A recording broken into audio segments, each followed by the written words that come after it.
Hello, my name is Brett Bohannon. I am the team lead for the vulnerability assessment teams for resilience infrastructure protection. We are here to provide your company support in assessing your capabilities to respond and recover to all hazards. Today, we will be conducting your entry brief to help you better understand the process and the timeline in which we will provide support to your company and the outcomes. Today and throughout the duration of the process, your company associates will be engaged by the members of my team. Jack Hackman, who is our physical securities planner, will be working with your associates on the physical aspects of your facilities. This will include areas such as security and the potential vulnerabilities of your utility systems. Jeff Carver is our systems planner. He is our expert on computer technologies and communications. Mike Trumbull will be assisting you in reviewing your continuity plans and providing recommendations to improve these operations. The first 10 years of the 21st century exposed the U.S. government on two critical areas of vulnerabilities to our industry partners. The first was 9/11 and the threat of a terrorist attack. Pre-9/11 and the immediate aftermath, security meant gates, guards, and guns. While that is still a viable node to security, Hurricane Katrina exposed our vulnerabilities to a different threat, natural disasters. We realized that we were no more prepared for a natural disaster as we were with a security threat.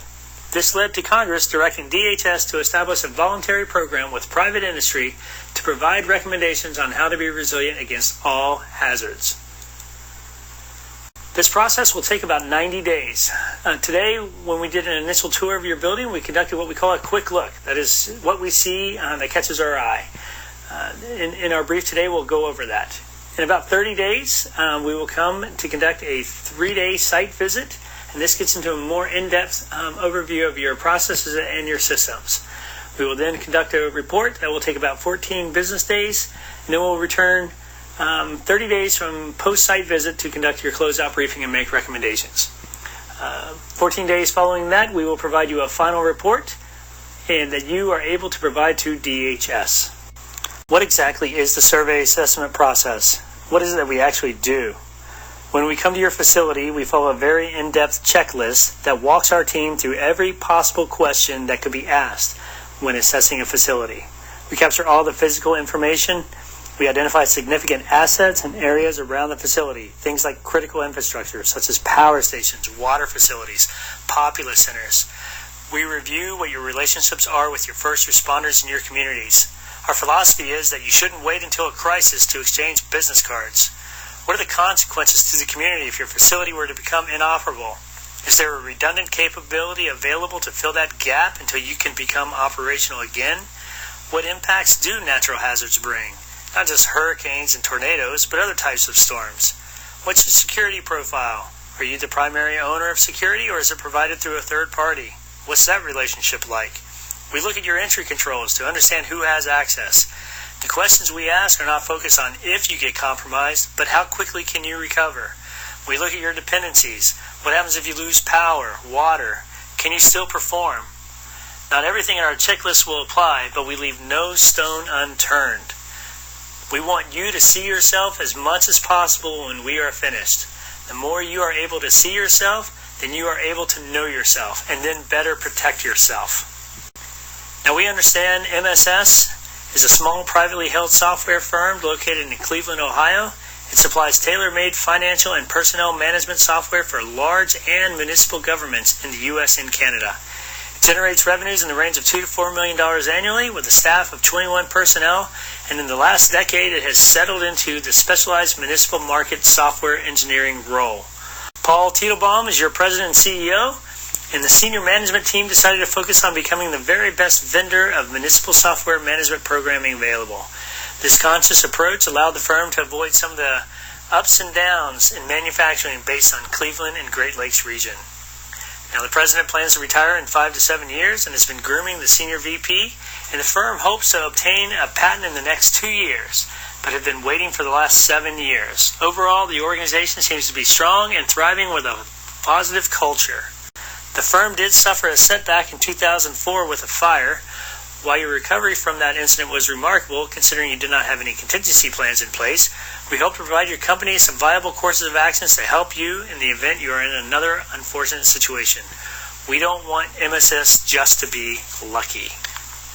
This tool helps you rack and stack where you can accept risk. It is impossible to address every issue, but you can apply what resources you have to the most critical areas. By prioritizing the areas in which you are vulnerable, you can resource accordingly to mitigate the greatest threats to you. Understanding your dependencies means knowing what happens to your physical infrastructure as well as your systems infrastructure. Physical takes a look at your utilities. For instance, where are the service connections for your electric and gas? Are they easily accessible?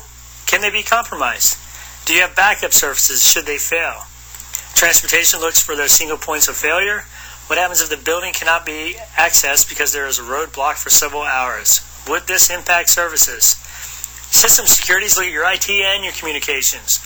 We will look at the capabilities of your business networks, your emails, your web services, but we will also look at what control networks make your utilities and other physical functions operate. This may not directly involve your company. We work with the area providers to understand their service and where there might be potential vulnerabilities that could disrupt your service. Communications no longer mean the simple telephone system, and now involves extensive reviews of how your data is managed, how it operates, where it's stored, and who has access to it. An extensive review of the supervisory controls and data acquisition systems, otherwise known as SCADA, will help you become better informed about what can happen should they become vulnerable and how they will affect you. No company can be resilient without continuity planning.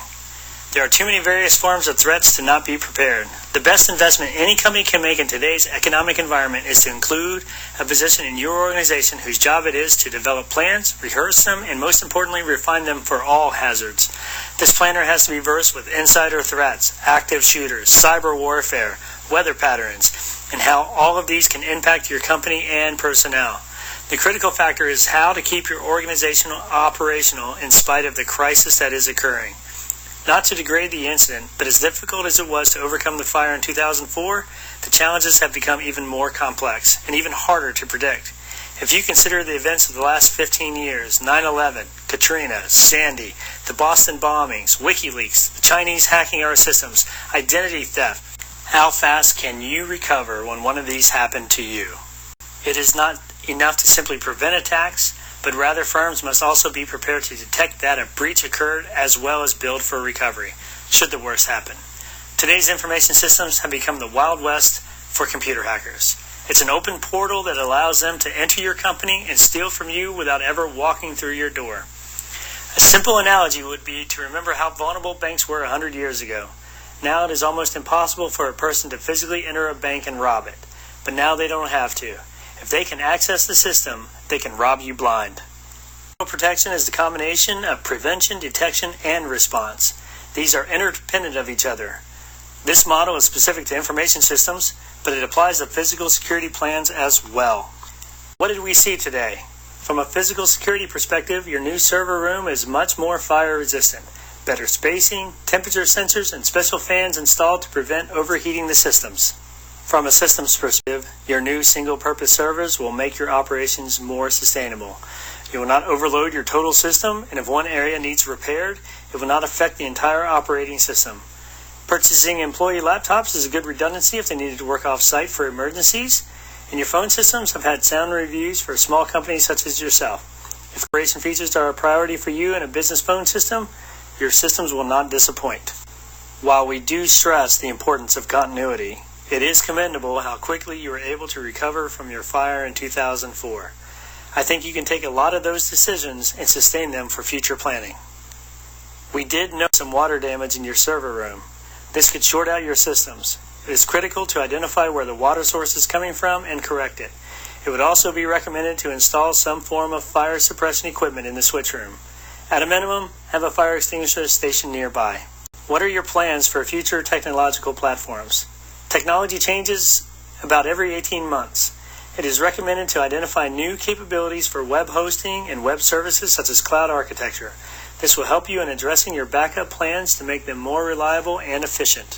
From a continuity perspective, we cannot stress enough the importance of formalizing plans.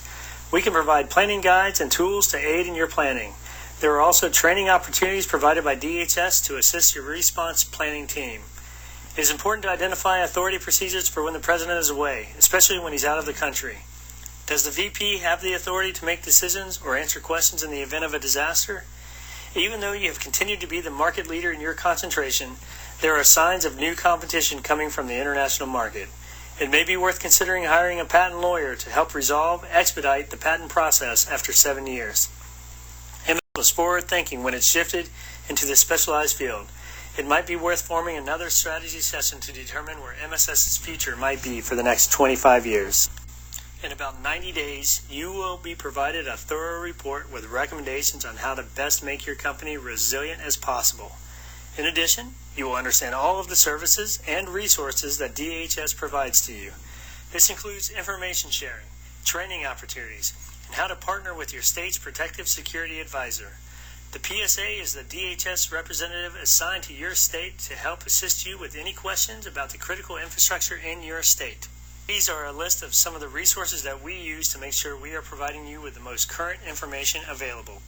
Thank you for allowing us the time to discuss with you this very important process. We look forward to working with you over the next several weeks. If there are any questions that you may have during this process, please don't hesitate to ask.